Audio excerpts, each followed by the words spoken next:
Good Friday afternoon, America, TGIF. We made it to the end of the week. I'm Vanessa Broussard. Welcome to the Spin Room. Our top story today, President Trump is at Walter Reed Hospital right now for his annual physical. Now, it's a routine checkup. It happens every year. Our White House correspondent Kara Castronova is live in Washington, D.C. with more on this. She was able to attend the press briefing today and ask about Walter Reed. Kara, what can you tell us? Hey, Vanessa, how are you today? Yes, the president had left earlier this morning. I was actually outside the gates when he left via vehicle to go over to Walter Reed and get that checkup as discussed. And, a lot of people today, I'd say about two other journalists had questions if the White House would be transparent when it came to the president's physical health. Obviously, that was not the case with the Biden administration. They were not transparent at all, unfortunately. So if you want to check out right before you get to my question, because I sort of followed up on those questions of the other journalists that were asking about his actual physical exam today at Walter Reed, please check out the question that this journalist asked the press secretary in her response regarding the president's fitness. As you know, yesterday the House passed the SAFE Act, and many married women, soon-to-be married women, are concerned that the new voter ID requirements may inhibit their access to the polls. What assurances can That wasn't the right clip, unfortunately. Maybe we could pull the right one up regarding the president's physical examination today at Walter Reed.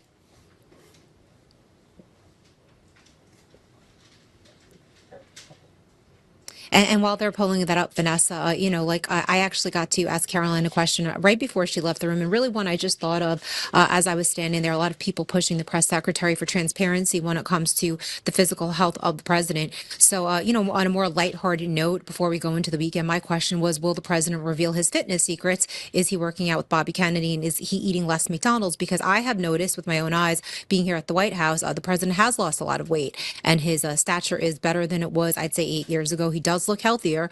So, I think it's really inspirational to a lot of Americans over the age of 65 that it's really never too late to get healthy, never too late to lose weight. I think President Trump said he really wanted to make America healthy again, and I think it's showing in his own health. So hopefully we have the clip for you guys now regarding the president's fitness exam. I'm waiting to hear back from them. Sure. Kara, that's actually not the right clip either. The president's fitness plan, he actually looks healthier than ever before.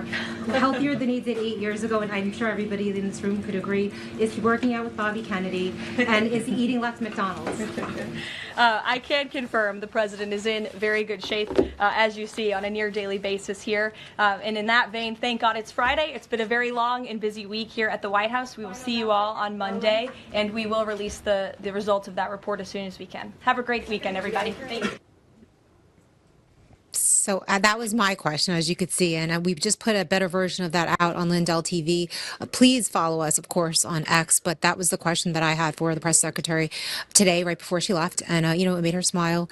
It's a Friday. Everybody's cold. It's pouring rain here in D.C., so we all had a long week, so I just kind of wanted to leave it on a lighthearted note and also give credit where credit is due. I've watched the president walk to the helicopter every Friday, and really just from a distance, from what I saw him back in 2016, I just noticed a very, very big difference in his weight and even the way that he's carrying himself. He seems like he's maybe doing some exercises. So, like I said, I'm a big health fitness person. I come from a fitness background. I think obesity is the worst epidemic here in the United States, obviously. So I think it's great that the president is acting as an example, obviously, to people who are in older age brackets, that it's really just never too late to think about your health. And I think it's great, too, because we have heard, Kara, in the past that Bobby Kennedy is putting him on this diet. He does look like he's slimmed down some, and I have to tell you that last night I told my mom when we saw the schedule come out for President Trump's his schedule for today, that he was attending Walter Reed. And right before bed, I told her we need to pray for President Trump tonight. He's having his annual physical tomorrow, which is today. And she says he's going to be okay. He's tough as nails, but you just never know. And we do send our prayers to President Trump, hoping for a very healthy report. And I know the White House will be transparent, like you mentioned. we didn't get that transparency from Biden, you know, and here's a man who was clearly disoriented most of the time, didn't know where he was, didn't know what he was saying, staring off into space a lot of the times when he was on stage or giving speeches. And so it makes you wonder what was in his reports every year. Right, and it clearly was stuff they weren't sharing with us unless they were going to a doctor that shouldn't be a doctor, especially in 2024. I think when he got his last health examination and they said that he was just fine. Obviously, that is a questionable conclusion to come to say the least. Caroline Levitt did promise a readout on the president's health report after he is finished and completed with that today. So we'll await that and get back to you when we have it. And I want to make a note, too. It is Friday, and we know that the president does go home to Mar-a-Lago most weekends. And after his visit to Walter Reed, that's where he will be going. But we talked about this just last week, Kara, when we were talking about the golf tournament that was being held last weekend at Mar-a-Lago. The left wants to tell us that, oh, he's home, he's golfing, he's not doing anything, he's wasting taxpayer dollars. But the fact is that, yes, although Mar-a-Lago is his residence, it is also a place of business. He has hosted foreign dignitaries there. He has hosted elites. He has hosted people from his cabinet there. And business is getting done on the weekends as well. Can you emphasize on that? Yeah, 100%. The president does go back to Mar-a-Lago every weekend. He leaves. We generally get to watch him take off on Marine One and then get on Air Force One, obviously. And, the press travels with him in a pool down there to Mar-a-Lago constantly. So they're always aware of what he is doing.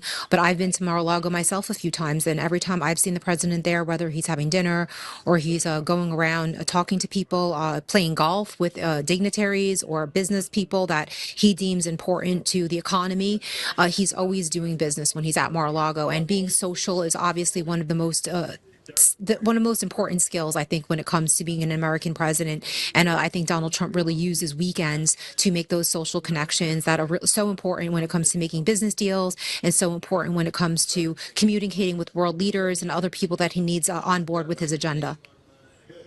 Yeah, and absolutely. And the golf course is a great place to make deals and really get a good friendship with people. But the left never said anything over the last 4 years when Joe Biden was on the beach most of his presidency, or, relaxing somewhere, sleeping while his wife was next to him reading a book. They were silent there, but they are really up in arms right now on the weekends when President Trump goes to Mar-a-Lago. Yeah, definitely didn't really hold President Biden accountable. And that's really one of the big issues I have with the mainstream media for the most part. They like to say we hold this president accountable, but they did not hold President Biden accountable for the past 4 years. And that, like I said, is one of the main issues I have with the journalists from the mainstream media, is that, no questions were asked during COVID. No questions were asked about his declining health. No questions were asked about freedom of speech that obviously was affecting them because they're journalists. They just never pushed back at that administration, probably fearful of the repercussions, sadly, that would befall them if they actually asked questions that were, in any way, shape, or form challenging to the administration. Moving forward into this term with President Trump, they, of course, are very, very, to say the least, asking hard questions, never really any easy questions of the press secretary and President Trump, but that really didn't happen in the Biden administration. Absolutely not. It was a joke amongst us that they would ask the press secretary under Biden what's his favorite ice cream flavor, but they ask Caroline Levitt the tough questions. But it's a new day and age. A great wrap to the week. I know you said you asked the final question today in the press briefing, gave her a smile as we start the weekend. Thank God it's Friday. We've had a long week, lots of executive orders, lots of talk on tariff. The president has had a busy week. You're there every single day, Kara. What has the vibe been like this week? I know we're going into the weekend on a lighter note with him having his physical and then heading off to Mar-a-Lago, but it was a full week of business for the White House. It was. It's always busy here at the White House, and not to mention it's been a rainy week. I guess they say April showers bring May flowers, and that's definitely here in DC. It's freezing out, it's raining. It was yesterday and the day before as well, but that really didn't stop the goings on here. The president took a lot of questions. I believe it was the day before yesterday, a massive amount of press he did. Probably fielded about 100 questions from reporters throughout the day. And, obviously that meeting with the Prime Minister of Israel had happened, as well as everything going on with the tariffs. So there was just big news coming out of the White House all week. And, today the president is going to have his fitness examination, and I'm sure that will be big news, but maybe not so much if he's actually deemed healthy, which I'm sure he's in fine health for someone of his age bracket. I'm sure the mainstream media probably won't mention it, but, unless something came out like he was ill, that's the only reason that they would actually have fun reason to cover it, unfortunately. But that's, sort of like the media sphere we live in, which I think it's so important, like just to hit on how important the alternate media really is, and smaller companies like Lindell right now in America, just really to hold the mainstream media accountable and a check and balance on them. The obvious job of journalists is to hold the government accountable, but it's almost like the mainstream media has become an arm of the government in some way, shape, or form, and definitely not of the one that's in right now. It's more of an arm of the Democrat government. So I just feel like it's really important to hold a check and balance to the mainstream media, and that's why I think it's so important for alternate media to be here at the White House, to provide other narratives, to provide other facts for the American public that sometimes really just get ignored by these gigantic corporations. Absolutely, and it's an honor for us to be there. I know you're loving it, getting the word out, the truth out to the American people every single day, and we thank the administration for letting other networks like Lindell TV be a part of this administration and report the truth to our viewers. You mentioned earlier, Kara, right before I let you go, I do want to bring this up again. And it's so important. When people wake up every morning, the first thing they do is they grab their cell phones and they look at what I know I do. I look at what I've missed, all of my alerts over the night while I was sleeping. But that's what people are doing now. So it's so important. You mentioned this earlier. I really want to emphasize we are on X, we are on Vocal, we are on Truth Social, and it helps us so much. We are growing. Our social media team is doing a great job making sure the breaking news is out there as it happens. It's so important to follow us on social media and make sure you help share our accounts too, to get more truth out there to the American people. And you're all over social media. I know when you're out on the White House lawn and in the Oval Office and the press office and everywhere you are on Capitol Hill, you're keeping us updated as well on your social accounts, Kara. Yes. Yes, thank you. So anybody watching, please also follow Lindell, follow myself and Vanessa, because we are reporting on the White House every single day, and support, media that is not mainstream right now, because that is, I really think, where the truth lies with the alternate media right now, and smaller companies, like I mentioned earlier, that aren't owned by one of the gigantic 5 corporations. Absolutely. Kara, thank you for all you do. Thanks for reporting for us today, and have a great weekend. You too, Vanessa. All right, let's take a look at the stock market. It's giving investors, we talked about it yesterday, it's giving investors a little bit of nervousness as we continue on this Friday. I'm looking at the numbers right now from MarketWatch, actually in the green, which we love to see. The Dow, the S&P 500, NASDAQ, all right now showing some improvement. I think we're seeing, if we refresh, let's see. I just refreshed it. Yes, we're in the green, so that's great news right there. The Dow up 685 at this time. The S&P 500 up 101. The NASDAQ up 338 points. So it's been back and forth all week long due to the tariffs, but we're ending the week on a good note. We love to see it. President Trump posting this on Truth Social this morning. When it comes to the tariffs, we are doing very well on our tariff policy, he says, because that's why the stock market that is, went into a frenzy. So he says we are doing very well on our tariff policy. Very exciting for America and the world. It is moving along quickly, with his initials, DJT. Caroline Leavitt spoke on the tariffs today, saying over 75 countries now have reached out to the president to make a deal. Look, I think there's a great optimism in this economy, great optimism for the American people, a lot of reason for people to feel optimistic. The president is, as I just said, trying to renegotiate the global trade agenda that has ripped off the American people for far too long. As he said, this is going to be a period of transition. He wants consumers to trust in him, and they should trust in him. Look at what he did in his first term. And I just want to reiterate all of the reasons to be confident since you asked, Jeff. For those watching at home, yesterday the CPI report, inflation declined massively. Consumer prices are dropping for the first time in years. Energy prices are down. In fact, oil prices are down 20% since this president took office. Wholesale prices fell again. There have been trillions of dollars in investments into this country. Every day the president is signing executive orders to cut regulation, especially when it comes to Environmental Protection Agency, our energy industry. That's going to unleash the economic boom in this country that we saw in the president's first term. So trust in President Trump. He knows what he's doing. This is a proven economic formula. There you have it. Caroline Leavitt speaking about the economy, consumer confidence. Prices are going down from gasoline to groceries. That's music to all of our ears.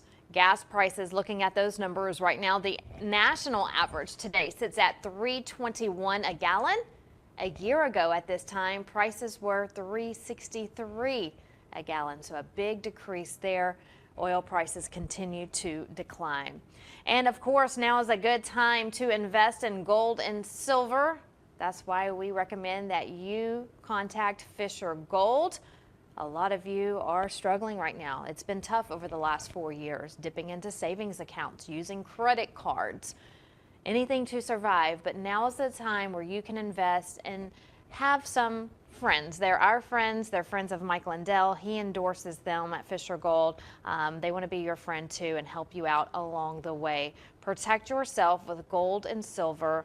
Let them help you secure your wealth today. Go to MikeLindellGold.com. That's MikeLindellGold.com. Representatives are standing by waiting to hear from you. A conservative company. They share our conservative values. Fisher Gold, again, that's who we go to. That's who we want you to go to as well. MikeLindellGold.com. As a reminder, for qualifying orders, you could get a free coin and up to $20,000 in free silver. Let them know that Mike Lindell sent you. In other news, I want to talk about this. Another hostage has returned home to American soil. We are happy to report that Ksenia Karelina is home back with her family after being held in Russia for over a year. The press secretary announcing the joyous reunion today. Take a listen.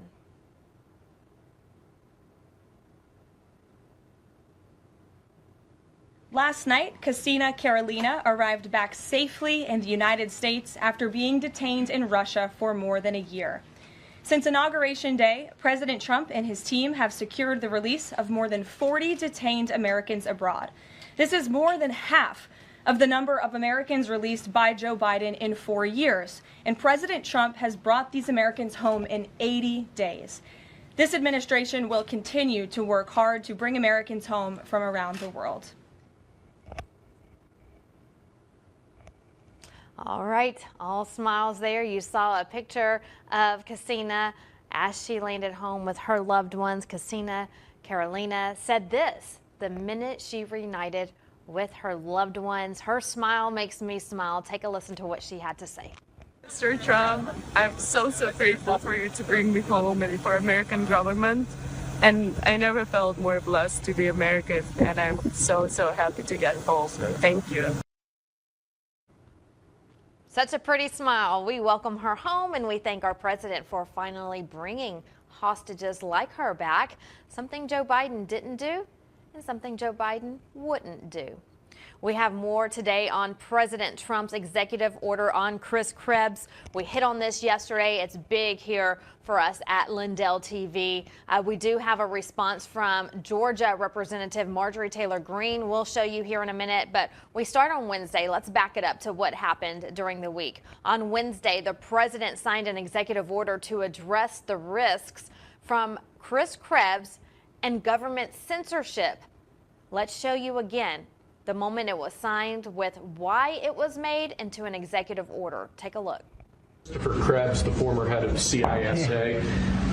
This is a man who weaponized his position against free speech in the election context, in the context of COVID-19. This is it's a similar presidential memorandum to the one you just signed. It addresses his access to government, existing clearances he might have, and further instructs your Department of Justice, other aspects of your government, to investigate some of the malign acts that he participated in while he was still head of CISA. This is another one. I don't know that I met him. I'm sure I met him, but I didn't know him. And he came out right after the election, which was a rigged election, a badly rigged election. We did phenomenally in that election. Look what happened to our country because of it. Open borders, millions of people coming into our country. Russia and Ukraine, that would have never happened. October 7th would have never happened. Afghanistan, the way they withdrew with 13 dead, but so many killed, actually. I mean, so many killed outside of the 13 soldiers, hundreds of people killed. And maybe, I don't know, never mentioned, but I mentioned it, 42 or 43 people so badly injured, the legs, the arms, blown off, the face. And this is all because of an incompetent group of people that preceded us, and that would have never happened. All right, Krebs was an aide in the president's first administration. He served as the director of the Cybersecurity and Infrastructure Security Agency. That falls under the Department of Homeland Security. Now, after the 2020 election, Krebs publicly said the election was the most secure in American history. He said that on record. The White House now says he was, quote, a bad faith actor who weaponized and abused the government authority. The White House also says he suppressed conservative viewpoints under the guise of combating supposed misinformation. The White House going on to say he recruited and coerced major social media platforms to further its partisan mission. Going on to say he promoted the censorship of election information.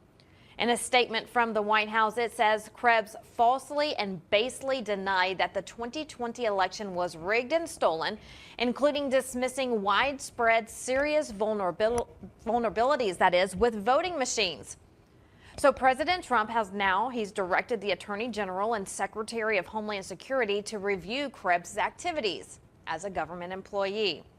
Director of National Intelligence Tulsi Gabbard, she came out yesterday and she said that investigative teams have discovered there are in fact problems with the voting machines. So Krebs, after 2020, said everything's fine. Tulsi Gabbard tells the president yesterday, we've been investigating.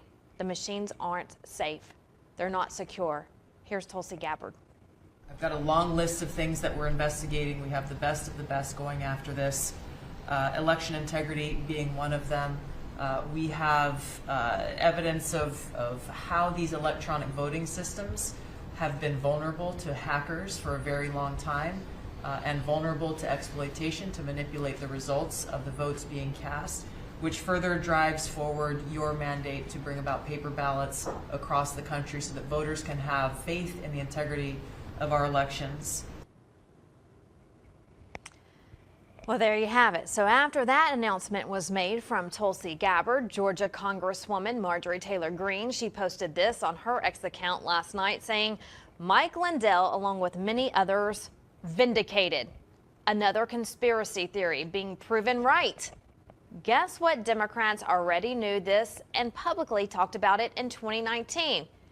She says, and then they lied and lied and lied. But Marjorie Taylor Greene wasn't done there. She posted another X post saying this: election integrity and election security is national security. We need paper ballots ASAP. Coming up in a half hour on the Mike Lindell Show, we'll sit down with Mike Lindell on his thoughts on this week's executive orders. As you know, he's been out having vocal cord surgery, and so he couldn't talk all week. He was wanting to, but he just couldn't. But now he's ready. He's a little hoarse, but that's okay. He wants to talk about this. He wants to talk to you about this and the fight for paper ballots. Get rid of the voting machines, paper ballots, executive orders being signed today, or this week, that is, election integrity at the forefront. Mike Lindell will be joining us on the Mike Lindell Show coming up in a little over a half an hour. Also today, the president has called for daylight saving time to be permanent. He said this today. The House and Senate should push hard for more daylight at the end of the day. Very popular. And most importantly, no more changing of the clocks. A big inconvenience, and for our government, a very costly event. DJT, he signs his initials. I'd have to agree. Absolutely hate the changing of the clocks twice a year. My body can't get used to it. I can't sleep at night. It ruins my night schedule when I sleep. It's just a pain for everyone. So I asked you this on my X account, what you think. Should we put an end to it? Right now, here's how you're voting. Over 80% of you have said, yes, we should put an end to it. Go to Vanessa B News on X. Vanessa B News on X. Follow me there. Join the conversation on what you think about daylight saving time. Also, as a reminder today, check out mypillow.com. You know, the big box stores canceled Mike. They took him out of the stores, but the American people and people from all over the world, they came to Mike's rescue, and they have been supporting him tremendously. And that's why we are able to be here today. So we thank you for that. Go to mypillow.com. Continue to support Mike. Use the promo code Vanessa. Like the spring mega sale is going on right now. TV specials, save 80%. Amazing deals going on right now. In fact, they have some products that were earmarked for big box stores. Those big box stores canceled. So he is passing those savings on to you. Get wholesale pricing on a lot of the products there on mypillow.com. While you're there, check out mystore.com. A lot of great conservative companies, handpicked by Mike Lindell. And I see a new energy drink on there as well, so make sure you give that a try. Actually, one of my friends told me they saw the energy drink on his website and they want to give it a try. So make sure you give it a try as well. A lot of new products on there. Again, mypillow.com. Use the promo code Vanessa, and you can also call a 1-800 number as well. That's on the page. If you want to call in your order, you can definitely do that. That's all the time we have for today on Spin Room. We'll see you right back here at the top of the hour for the Mike Lindell Show. We leave you today with a birthday greeting. Happy 125th birthday to the U.S. Navy. We thank and appreciate all of those who have served over the last 125 years. So if you are in the Navy or if you are a veteran, we appreciate you. Happy birthday.